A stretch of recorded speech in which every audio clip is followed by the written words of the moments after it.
আগরতলায় বাংলাদেশি দূতাবাসে হামলা চালিয়েছে উগ্রবাদী ভারতীয়রা। বাংলাদেশের জাতীয় পতাকা খুলে নিয়ে গিয়ে আগুন ধরিয়ে দেয় তারা। সংখ্যালঘুদের ওপর কথিত নির্যাতন ইস্যুতে ভারতে একের পর এক বিক্ষোভের ঘটনা ঘটছে। তারই ধারাবাহিকতায় এবার আগরতলার ত্রিপুরায় অবস্থিত বাংলাদেশি সহকারী হাই কমিশনে হামলা চালিয়েছে উগ্রবাদী ভারতীয়রা। ইসকনের সাবেক সদস্য চিন্ময় দাসকে অবৈধভাবে গ্রেপ্তার করা হয়েছে এমন অভিযোগ তুলে ভারতীয় ডানপন্থী হিন্দু সংগ্রাম স্মৃতি ত্রিপুরায় বাংলাদেশি সহকারী হাই কমিশনে এই হামলা চালায়।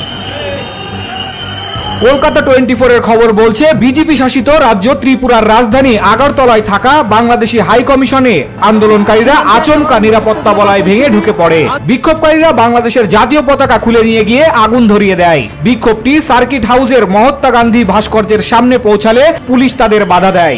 এক পর্যায়ে তারা পুলিশি ব্যারিকেড ভেঙে বাংলাদেশি হাই কমিশনারের অফিসে প্রবেশ করে। এদিকে হামলার ঘটনায় দুঃখ প্রকাশ করেছে ভারতীয় পররাষ্ট্র মন্ত্রণালয়।